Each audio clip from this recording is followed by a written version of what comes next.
Get a live look outside from the WJZ Outback right now as we turn to the weather. Hot, hot, hot, and it's only going to get hotter over the next couple of days. Let's bring in First Alert meteorologist Cutter Martin with an update now. Hey, Cutter. Yeah, hey, Rick. For better or worse, today's just an appetizer of the main course. This heat wave is going to be nasty, and it's going to last for 3 to 4 days before we see any real relief in the First Alert forecast. And that's why we've labeled Wednesday, Thursday, Friday, and Saturday Independence Day First Alert weather days, giving that heads up. Big changes on the way. And not the good kind of changes. Taking a peek outside from the First Alert Weather Observatory, dry and sunny across the immediate metro, and we've gotten some new temperature data in. Still 92 right now, downtown Baltimore, 90 in Columbia, and temperatures continue to warm here over the next hour or two before we level off, and then temperatures will slowly cool back into and through the 80s. So looking at the forecast deeper into the evening, we're going to be tracking temperatures that will remain in the 80s through about dinner time and then 70s, but it's going to take a long time to get there.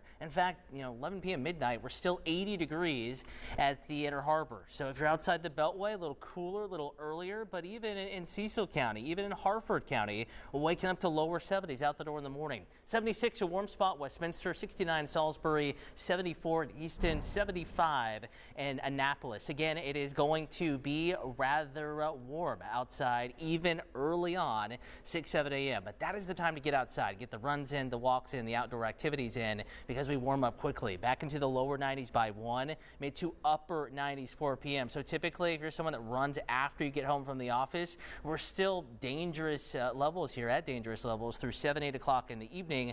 And that's why we have that heat advisory in effect tomorrow. Not just because of the actual temperature, but what it feels like with the mugginess factored in. O's game tomorrow, obviously impacted by the heat. 12:35 first pitch, temp 91. Feeling like it's 100 or so, and by the time the game wraps up, 95, feeling like it is close to 105 degrees. We're going for an actual high temperature of 101 Westminster, 98 College Park, 95 Bel Air. Now notice Annapolis and Stevensville, 89 to 90 degrees. That's about the only place right on the water, whether you're at the bay or at the beach, that will be escaping the worst of the heat. Speaking of humidity and the temperature combo here, 98 tomorrow, but 102 Thursday. That's going to push that real feel up to 110.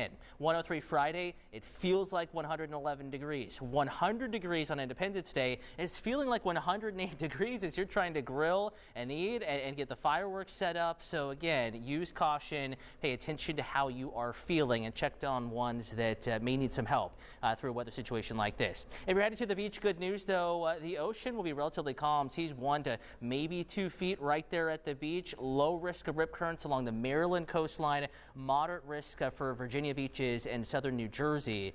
So watching regional issues at the beaches, but nothing along the Maryland coastline that's going to keep you out of the water. 103 Friday, 100 Saturday. Also the chance of a few showers and storms afternoon and evening Friday, Saturday. We keep the storm chance Sunday, Monday, possibly into early Tuesday, but we will also cool it back down. 95 Sunday, 89 finally by Monday. Rick. All right, Cutter. Thank you. The National